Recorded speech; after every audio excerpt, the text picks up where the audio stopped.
Grabbing our cups with both of our hands representing the extensions of our hearts. Go ahead and slowly take a deep breath in and a deep breath out. Feeling rooted in wherever you are seated. We find our presence with our breath right here, right now.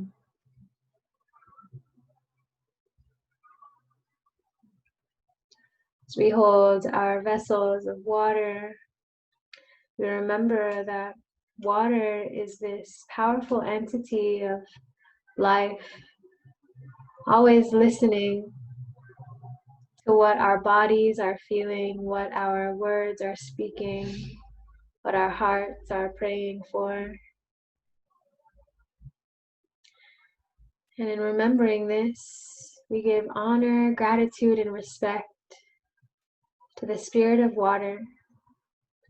Thank you, water, for this opportunity to flow, to remember, and to connect, for allowing us to come together as water protectors, learning and remembering, discovering and allowing the beautiful wisdom that you have to offer us every breath, every moment.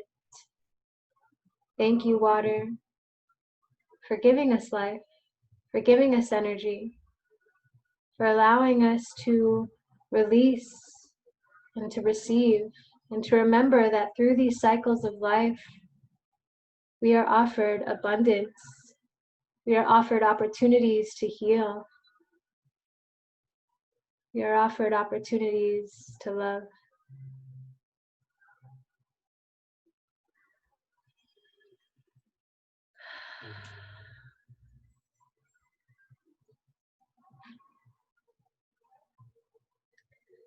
Thank you, sacred waters, for blessing me with vitality. And thank you for the reminder that to surrender and to forgive is to be free. Thank you, sacred water, for blessing me with vitality. And thank you for the reminder that to surrender and to forgive is to be free. Thank you to this sacred element. Thank you for hydrating us. Thank you for connecting us and bringing us back into a place of rebirth to the primordial waters. Thank you for connecting all of our signals in our body, for hydrating our cells, and for bringing us into a holistic whole. Thank you for your medicine. Thank you. Cheers.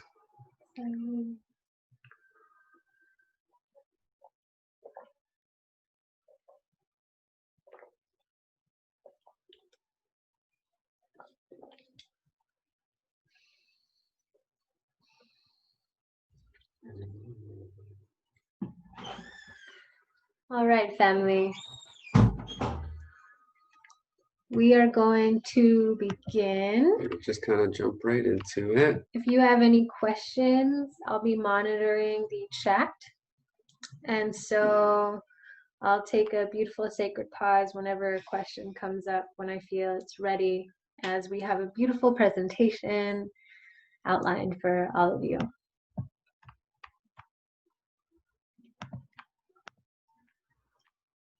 All right. Are you able to see our screen? Thumbs up?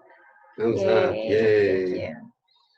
So welcome to our presentation, customized for today, a journey of discovery into our most precious resource, we're trying to give just a little overview into some of the things and questions that we've been getting. Most common that we get is, what kind of water is best to drink? And this is a rather complex question. And oftentimes when we describe what structured water is, or what living water is, people say, is it purified? Or, oh, it's a water, or it's a water filtration system. Or, oh, is it spring water, or is it alkaline? And so here are some things we'll be covering today. Some different types of filtration systems, what qualifies as purified water and how it's being sold today, what actual spring water is, the difference between alkaline and alkalized water, how the physics of water is completely different and a separate entity than the chemistry. And if we have time, we'll go into structured water and water as it contains to being used in our body and how it holds memory. So today we'll be providing insights into the labels, terms, and processes used in the water industry today. And also just another insight that these are just our insights. And so if you have any questions or any thoughts, we would love to share and to learn from each other, as this is an open conversation. And like our sister says, it doesn't resonate in one ear, out the other. Though as we come together as community, let's share in this conversation and definitely ask questions. Mm-hmm. Yeah. All right. So what are some types of waters that are being sold and labeled and produced in the world today?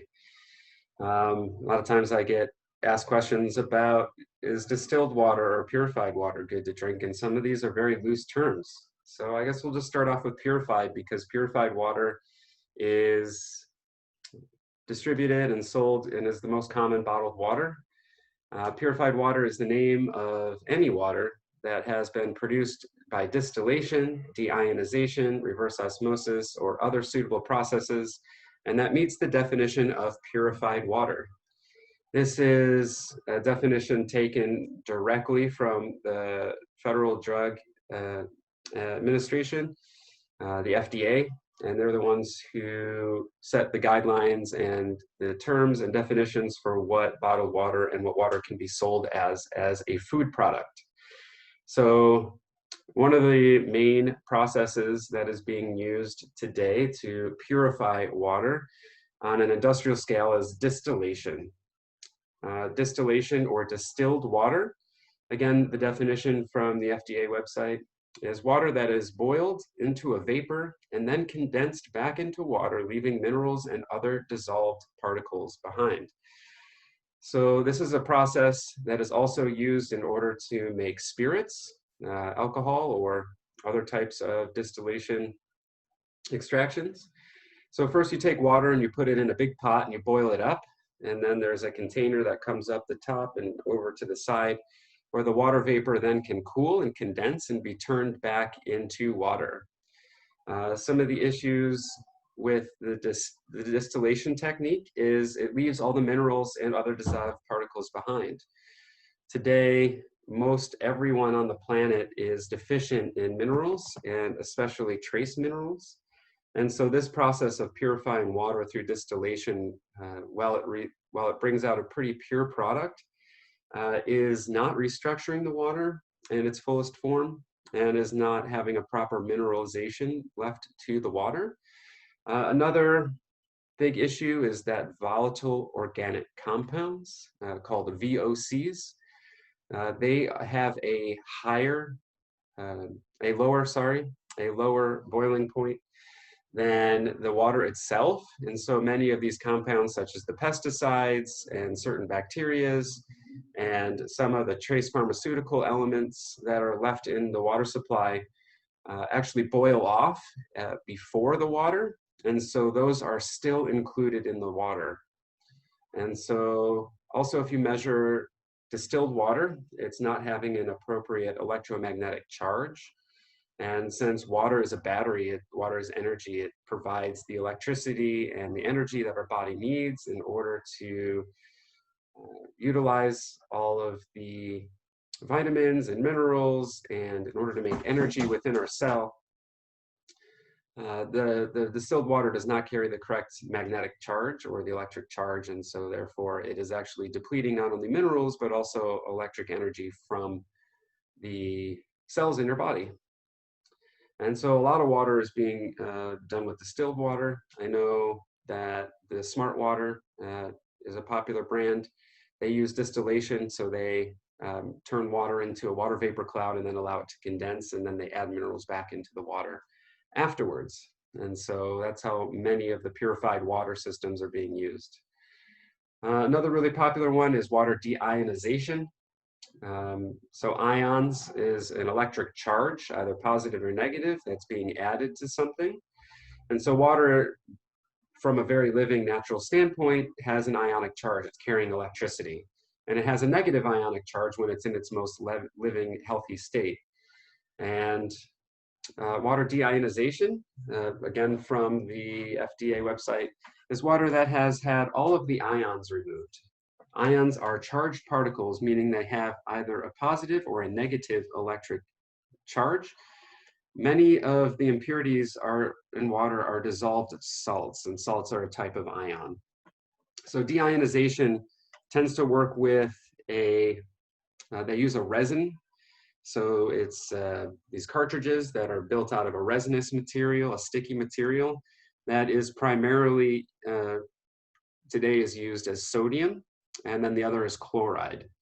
And together, we know that sodium and chloride together come and make salt, but which makes an even charge. But what they do is they separate the sodium from the chloride, have them in separate parts of the same resin membrane, and as water passes it over, water is so interested in dissolving salts that it'll take any ionic charge that it has within it. Let's say it's one of the chemicals that they use to clean the water with at the municipality.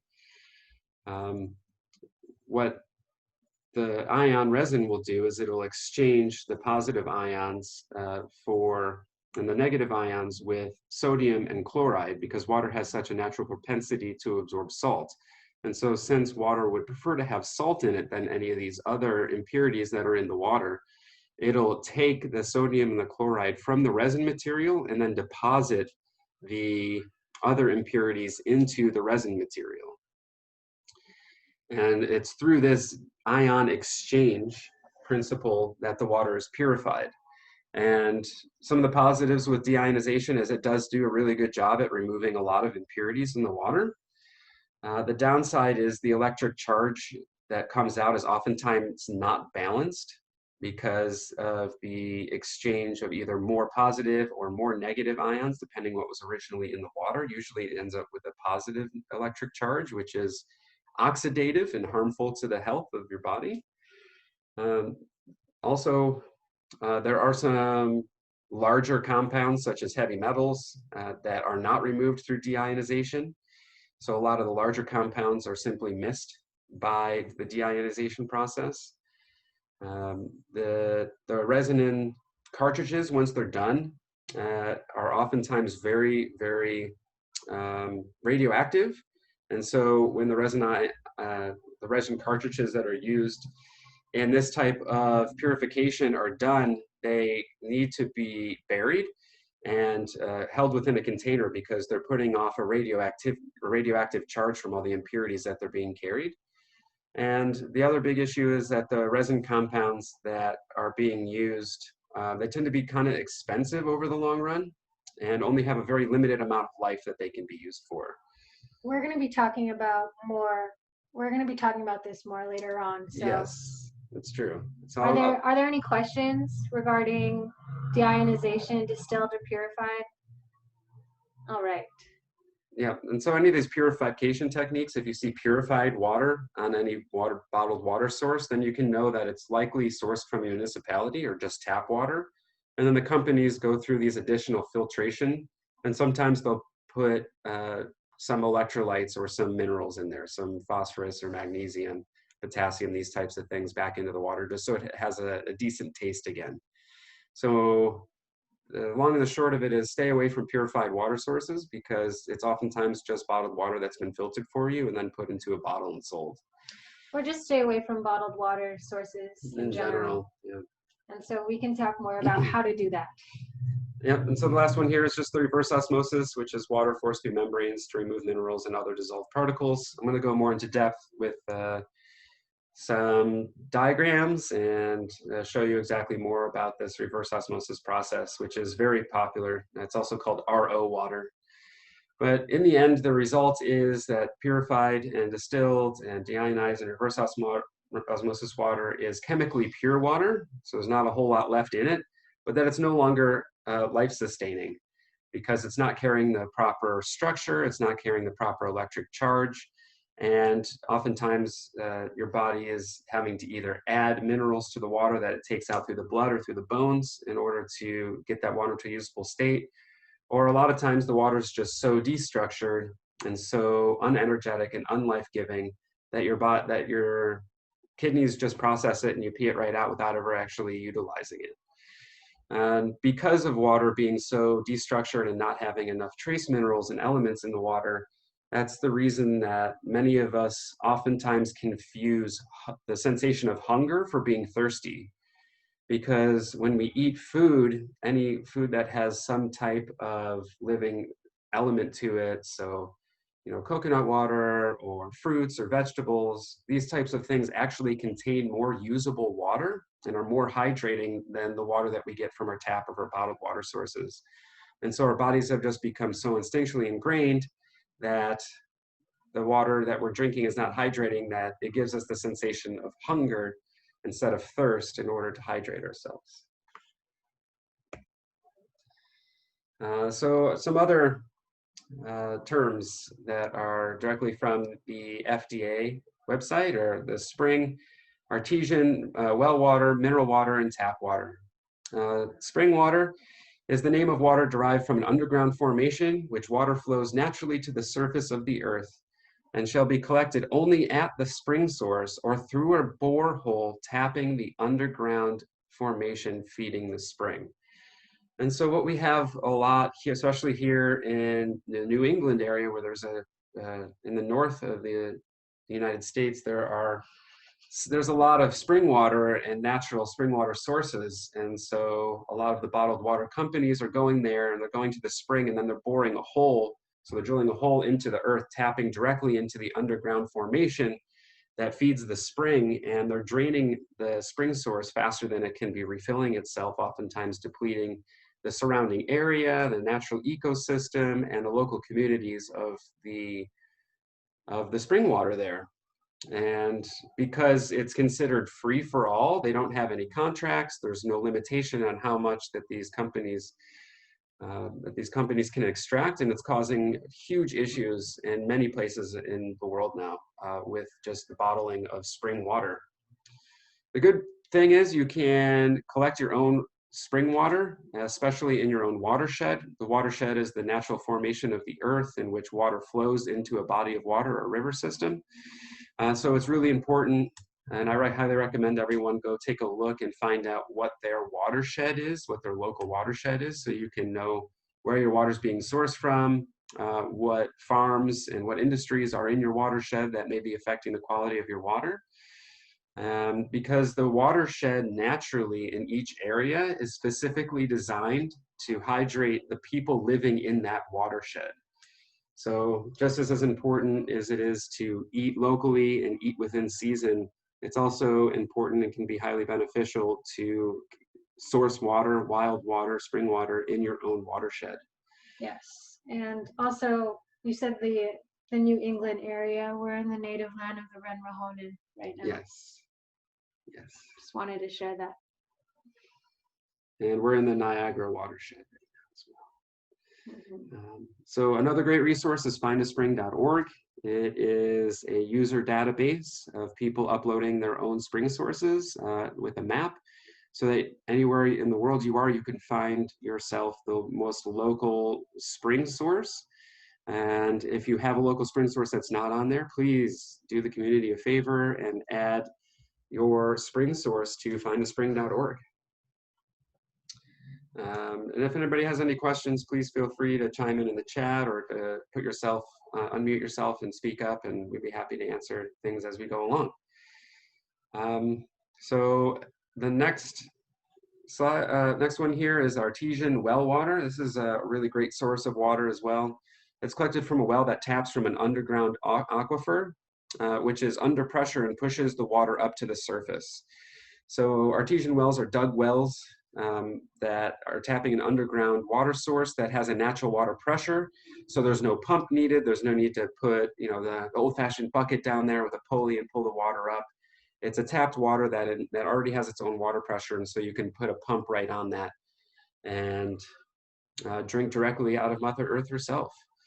The downside is a lot of these as other means may be used to help bring the water to the surface. And so for these artesian wells or artesian water, you'll see this on some bottled water sources as well, or some from sources at water stores or at high-quality restaurants.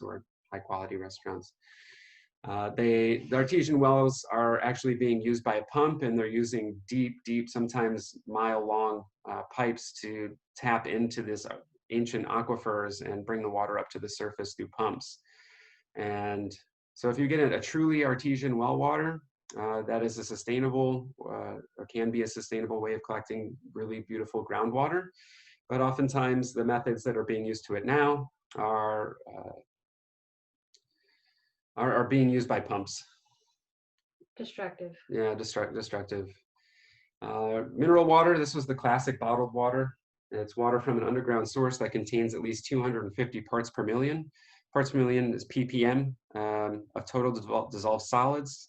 You also see total dissolved solids listed as TDS.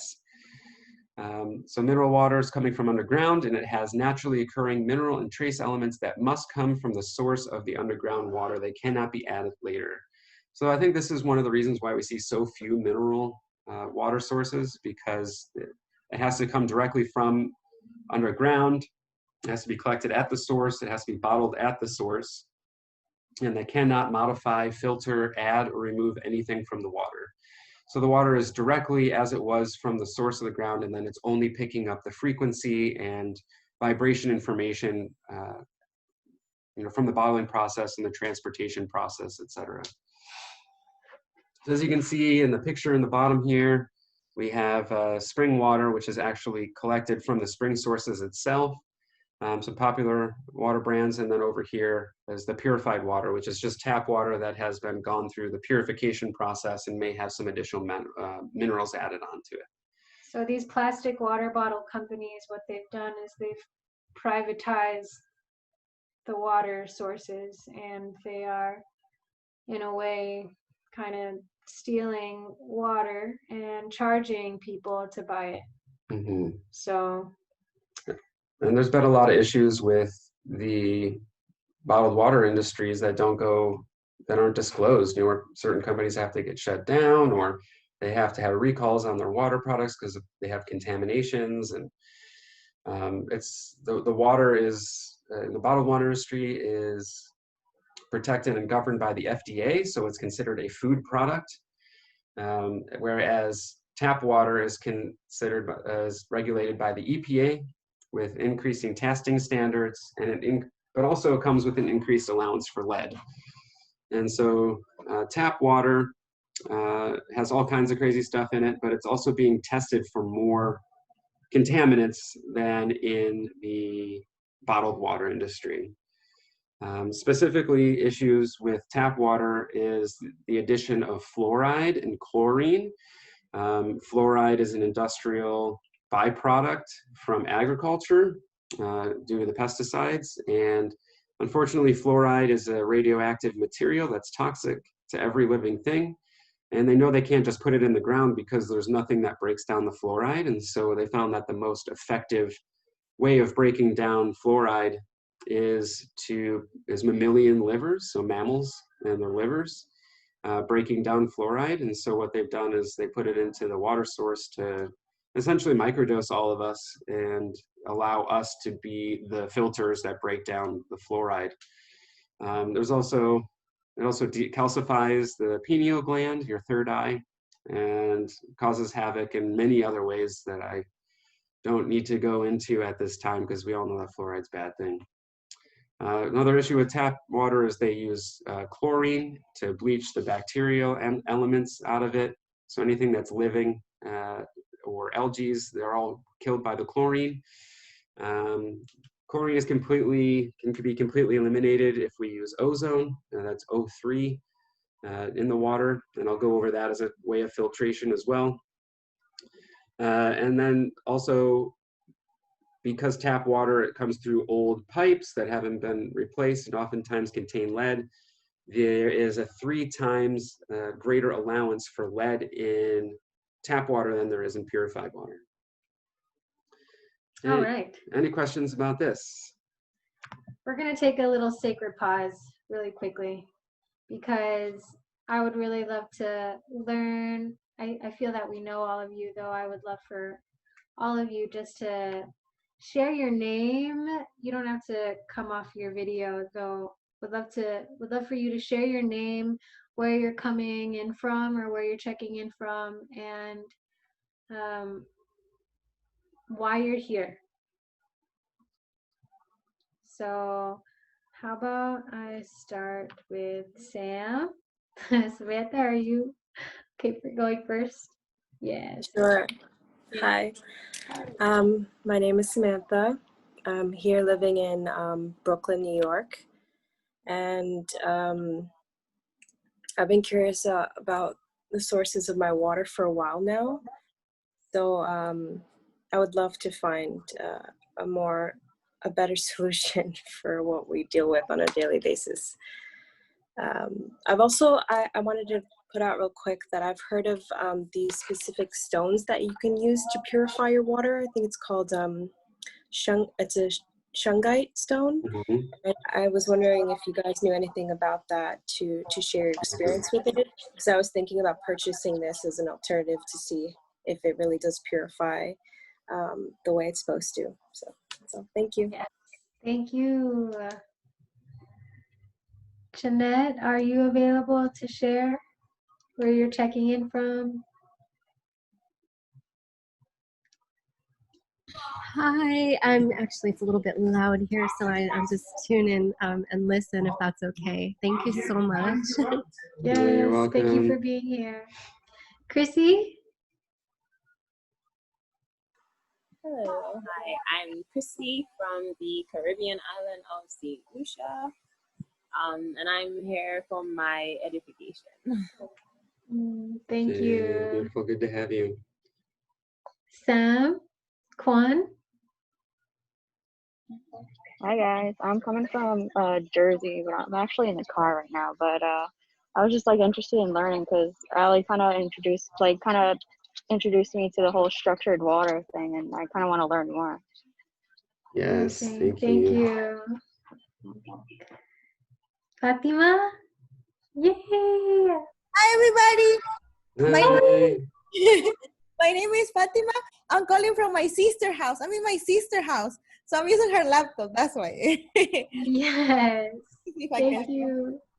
Hi everybody. Yay! My honor and blessing to be in your presence.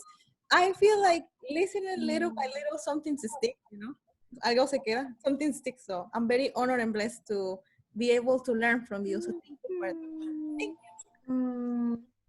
Honor and blessing to have you present with us. Thank you, Fatima. Thank you. Sarissa, sister? Hey. How is everyone? I am calling in from Long Island, New York. And as always, I think it's always just amazing to learn more and more about water. You can't seem to learn enough about it. It's the base of everything that we really do. And I'm sitting here writing up some elixir recipes that I'm shooting some content for tomorrow and using my structured water. So just refilling my well of knowledge with the info that you guys so generously share with everyone. So thank you. And thank you for having this space.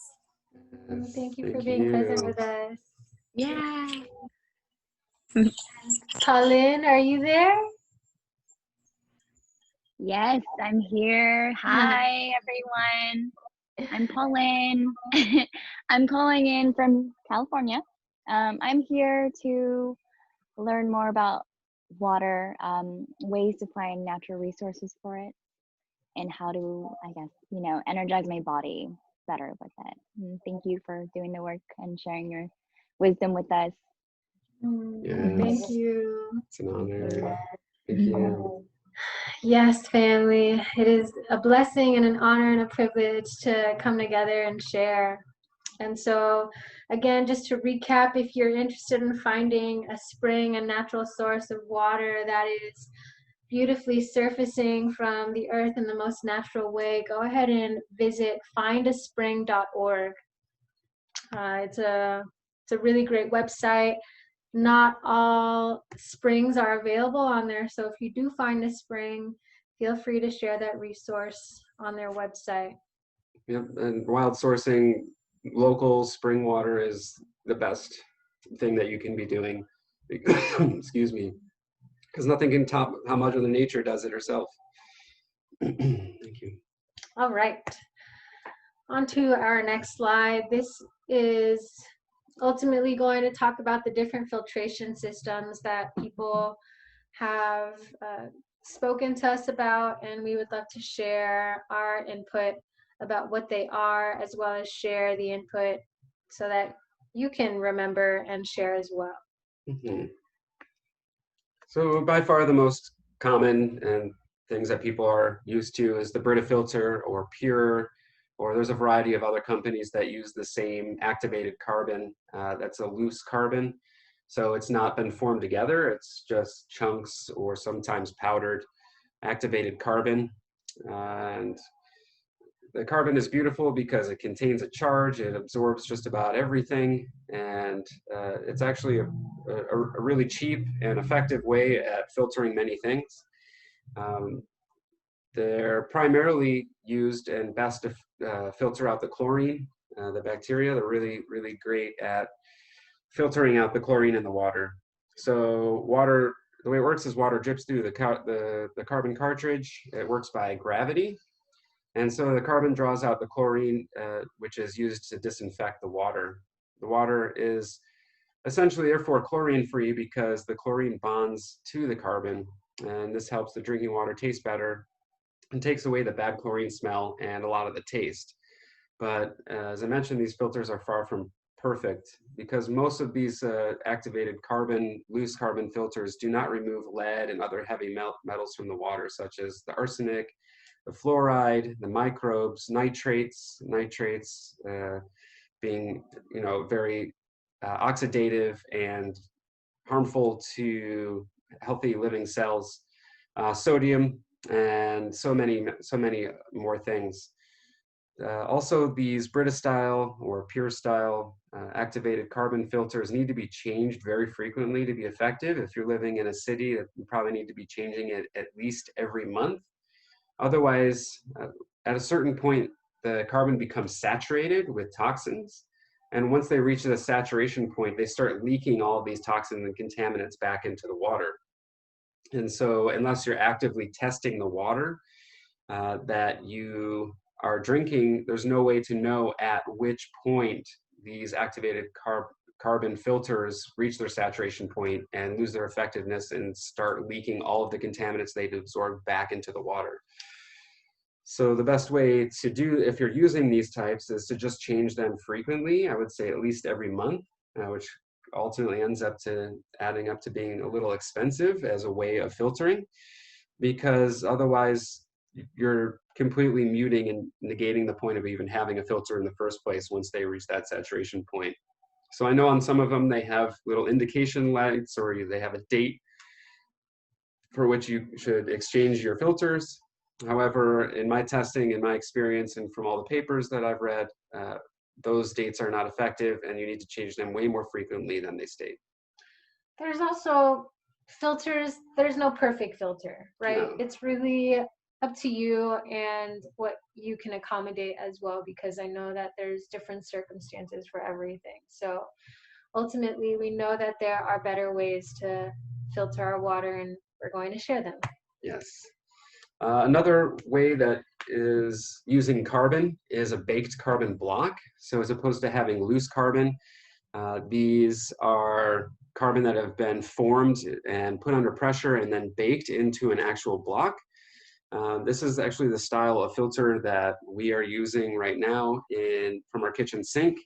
It comes through directly from the tap, directly into a baked carbon block filter. There's a little diagram here which shows the assembly of how it works. These solid carbon filters are really great at moving most all of the heavy metals, most all of the nitrates, pretty much all the parasites, the bacteria and the viruses. They're really good at removing harmful chemicals, such as, again, any additional chlorine, as well as any cleaning products that may be used. It's really good at removing a lot of the residual pharmaceuticals that are present in the water, the pesticides that flow in from the agricultural use, the herbicides, again, from our factory farming that we do, and it removes about 85% of the fluoride content as well. So a vast majority of the fluoride is removed through this carbon block filter. It's actually really great. And the filters are pretty cheap. And with the good thing about the carbon block filters is once they reach a saturation point, they just restrict flow. So the water will no longer flow through them once they become saturated, and they do not leak anything back out into the water. The most popular system that I oftentimes get asked is reverse osmosis. Is it RO water? Is RO water good for you? Especially people who are growing, who are in agriculture, are very familiar with this process.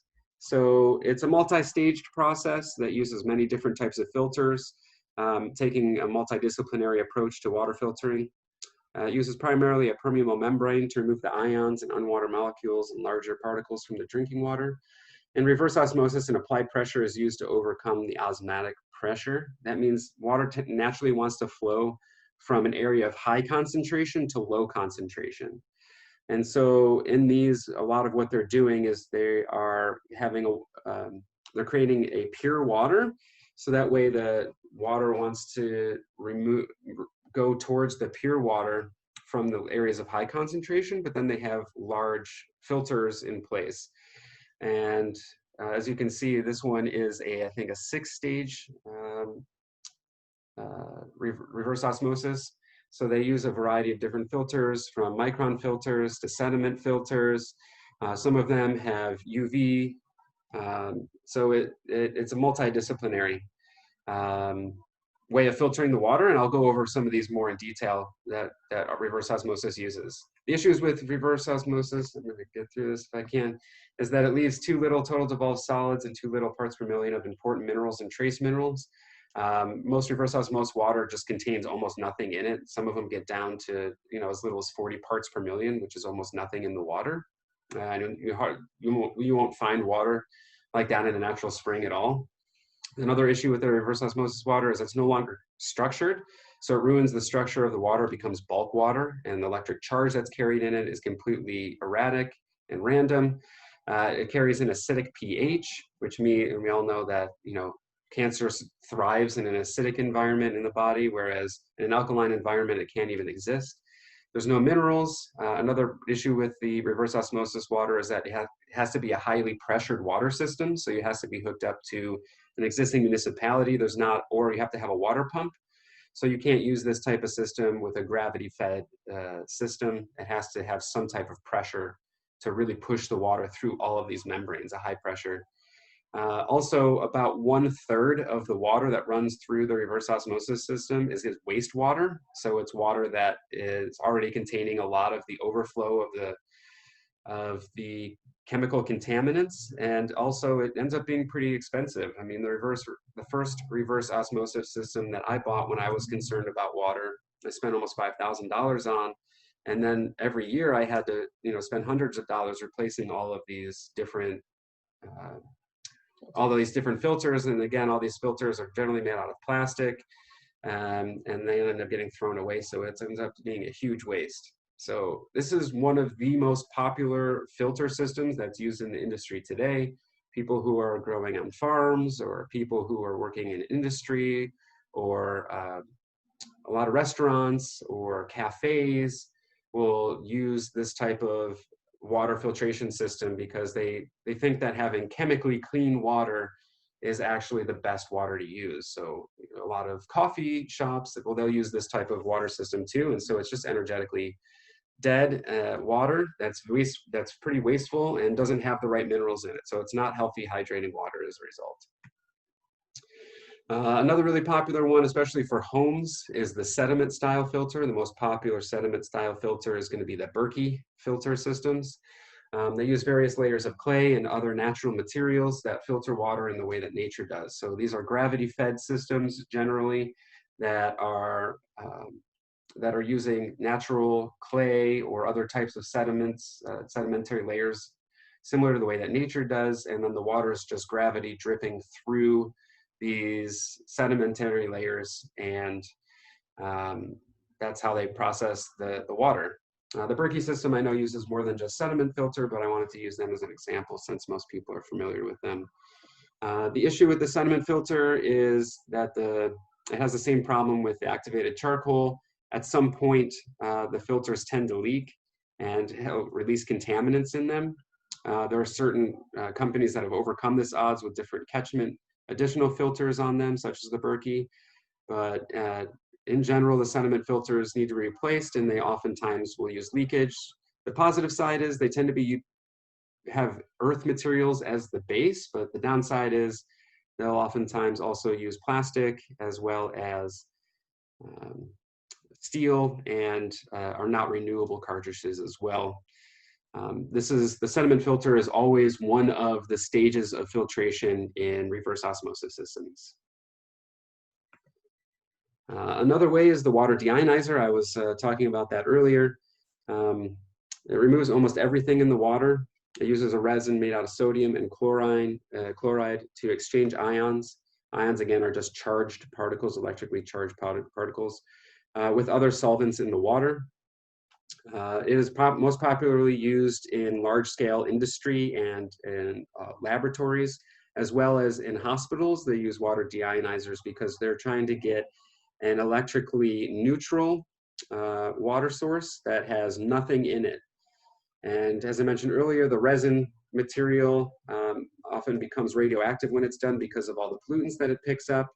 And it's not really putting anything back into the water. It's just using chloride and sodium as an ion exchange, which is tricking the water into thinking that it's absorbing salt, which it desperately wants, and water and salt go hand in hand in order to make electricity and in order to charge up all the life on the planet.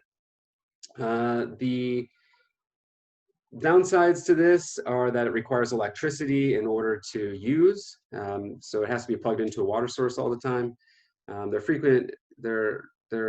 have to be changed frequently. They're expensive. The resins themselves tend to be radioactive, so they have to have a proper disposal technique. But the upside is you have a chemically pure water that has almost no electric charge in it, which is great for using for lab results if you just want a neutral water. Or they use it in hospitals as a base for many things. Ultraviolet filters, or UV filters, use the spectrum of light of ultraviolet, so that is outside of the visible spectrum of light. It's the next one up.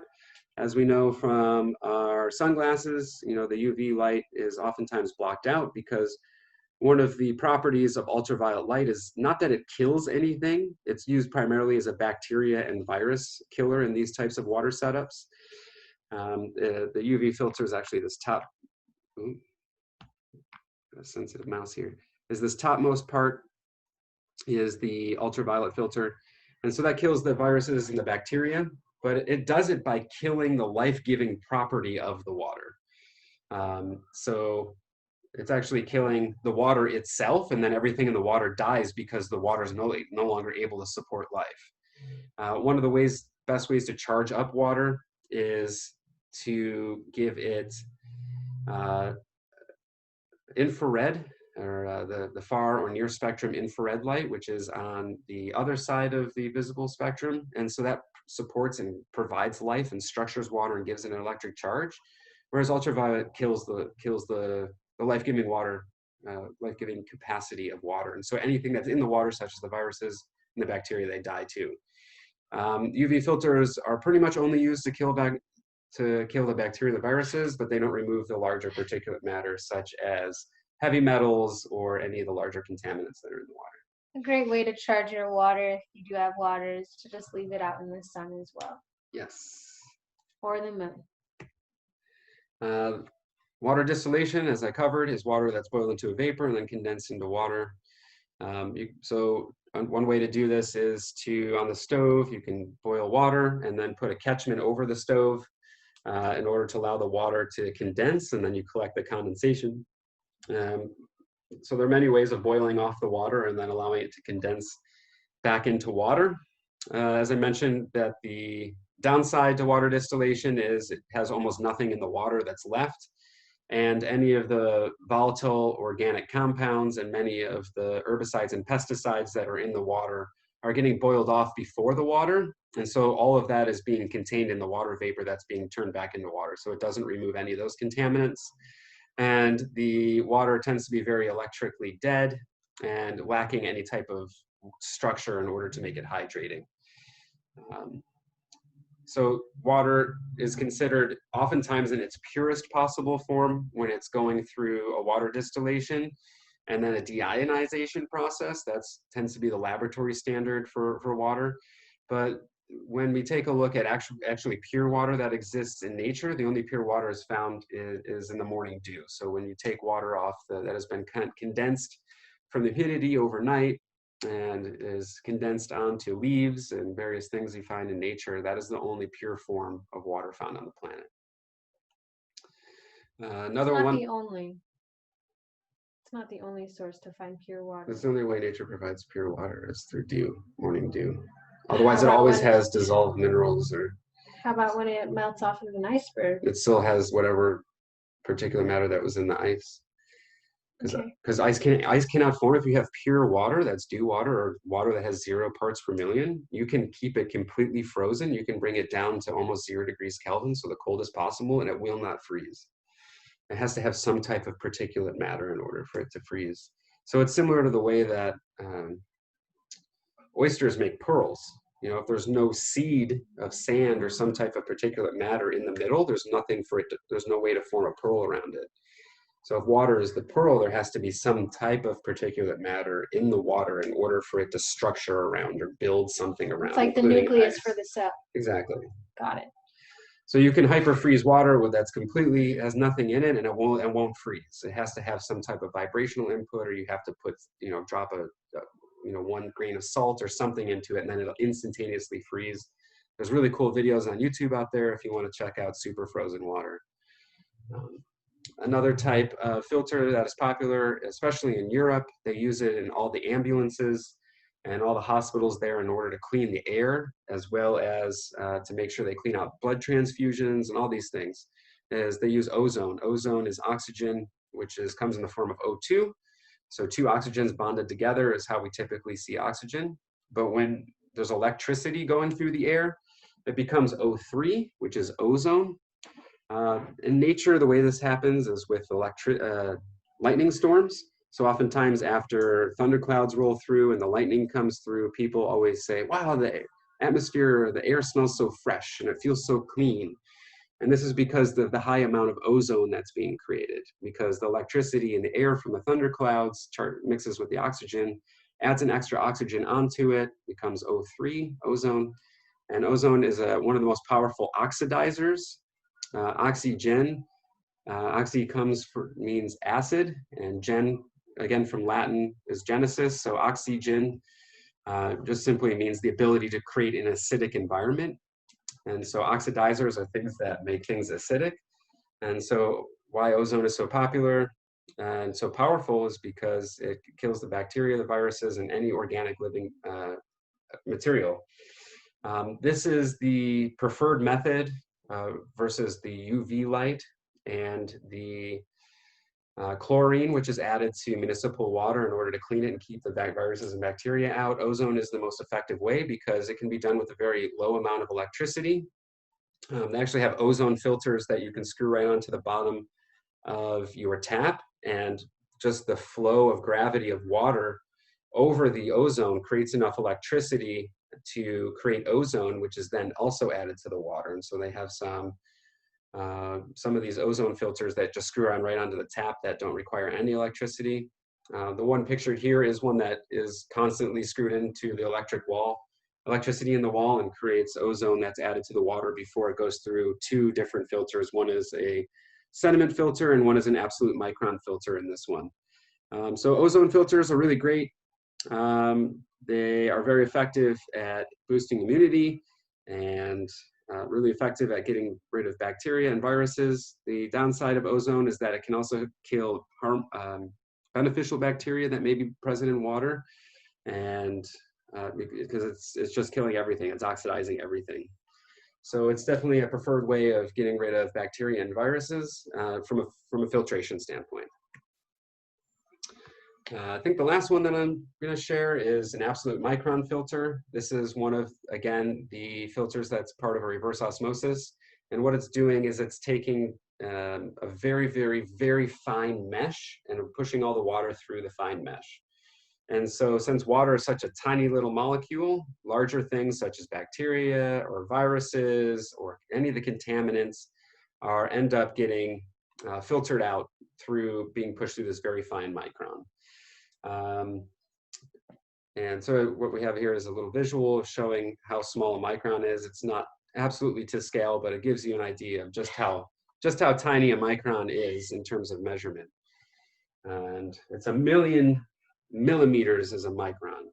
So 1/1,000,000th of a millimeter is a micron. And so plus side of absolute micron filtration is, once again, it's capturing pretty much everything. Downside is the filters need to get replaced. It doesn't do anything for some of the smaller bacteria. It doesn't capture viruses, and it doesn't capture some of the trace pharmaceuticals that are in the water as well. The filters tend to be pretty expensive to replace, and once again, no matter what we're doing, when it comes to the filtering, the frequency and the memory remains. And so here's a quote from Toni Morrison that says, "All water has a perfect memory and is forever trying to get back to where it was." So regardless of the filtering methods that are being used, the vibration and the frequency of whatever was dissolved in the water still remains. And so one of the, this is a really important a thing, because the vibration and the frequency is all that really matters, because even when we drink the water with the physical contaminants gone, the vibration is what's still affecting us. And so they did a test where they had pure water that they dissolved lead into. And lead poisoning is one of the main issues with a lot of the water systems around the planet with people drinking dirty water, is lead, mercury, arsenic, a lot of these heavy metals. So in a laboratory test, what they did is they took pure water and they dissolved these heavy metals into the water, allowed that to remain overnight, and then they chemically filtered the water out through all of these various processes to get back to a pure form of water. And so they tested the water, and chemically it's pure. It didn't have any arsenic, no lead, no mercury left in the water. But when they fed this water to laboratory mice and laboratory rats, they all had the effects and symptoms as if this heavy metal, the arsenic, the lead, and the mercury were still in the water. So even though the water had been completely filtered and purified, the vibration and the frequency still remained. The structure of the water still held the memory of that, and it affected all the laboratory mice, and as if they were still having water affected and containing arsenic, lead, and mercury into it. So really the most important thing is the vibration and the frequency of the water, which is affecting the water structure. And so maybe I can just share a quick little video showing the effects of the water? What do you think? We're kind of already at our hour mark. I talk a lot. There's so much to learn. So I'm thinking we could share these videos, and then next week we'll be having another discussion, and it's open and available for anyone and everyone to chime in. And we could probably continue off where we had left off. Yes. And so, yeah, next week we'll go into the vibration and the frequency of water, how water is formed in our cells, how to structure water, the importance of water structure, the various ways that water can be structured, our favorite techniques, tips and tricks, and these types of things. Before we share the videos, I would love to touch up on Samantha's question about Shilajit and water. Because Shilajit has been proven and tested to really work with the vibration of water. Yes, definitely. And so we use Shilajit as well in our water bottles, as well as quartz crystals. Oh, are you confusing shungite and Shilajit? Oh, yes, I am. Because the question was about shungite, right? We use both, actually. We do use both. In our Majestic Mineral Magic, available on our website, we make a mineral blend to remineralize water, which has been so mineral deficient, and bring it back to a closer proximity of the trace minerals and amount of minerals that are present in most natural spring waters. And so part of the remineralization process that we use in our Majestic Mineral Magic is a Shilajit. And Shilajit is a type of resin that is formed in caves, generally where glaciers are going over, and then underneath there's caves. And those caves have a secretion of all these minerals that come out on the wall, and it can be either kind of a tacky black, or sometimes it's silver, or sometimes it's white, depending on the deposits. And that's a good way of re-adding a lot of minerals back into your diet, is through Shilajit. And that's one of the things that we use the mineral magic for. The shungite. The shungite is a crystal. It is a form of carbon. It's a form of silicon dioxide. So quartz crystal. Quartz crystal. So silicon dioxide can take the form of many different things. I still misspoke. It is carbon. It's an advanced form of charcoal, and it's before its diamond state.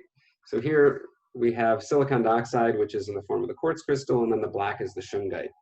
And shungite is for sure a wonderful crystal. The Russian army actually uses shungite crystals to supply all of their soldiers, because that way they can wild source water and not worry about bacterial and viral contaminations, because just having the shungite rock itself hitting the frequency field of the water is a great way at reducing the bacteria and reducing the viral contamination of water.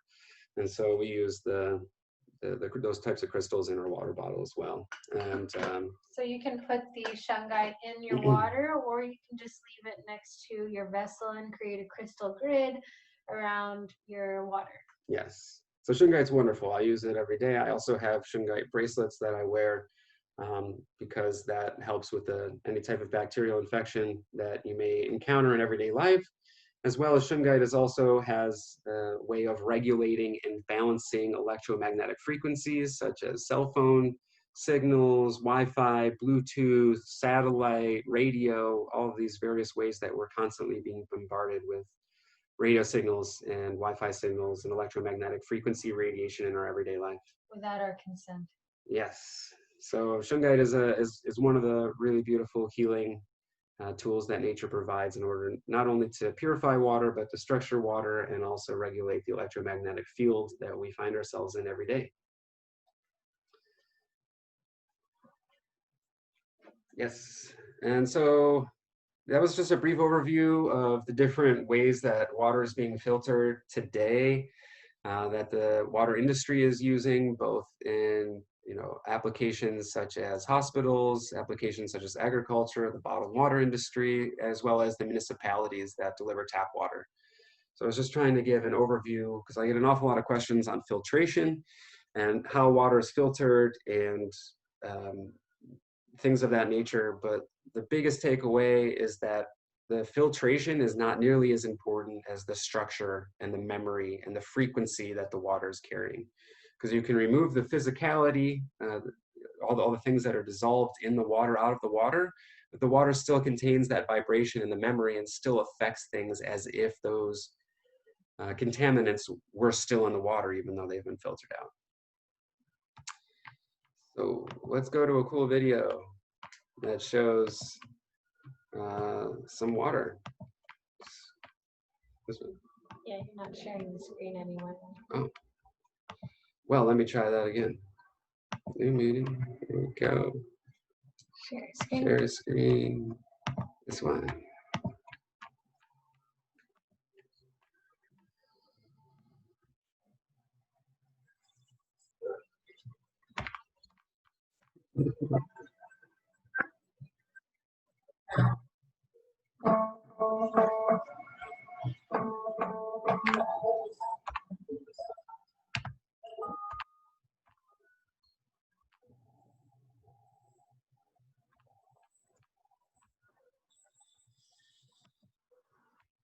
Alright.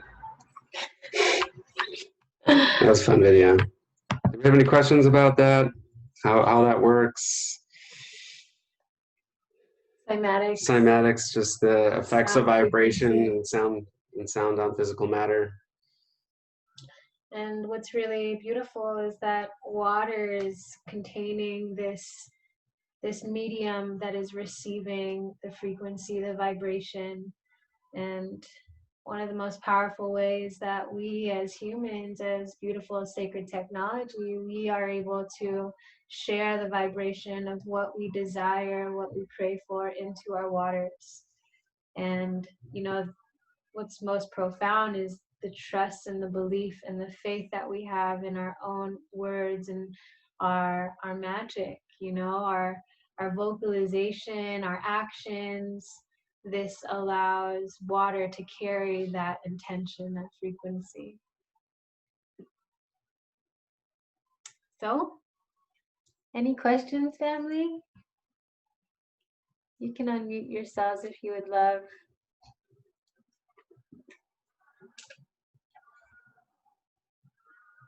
Wow, so quiet.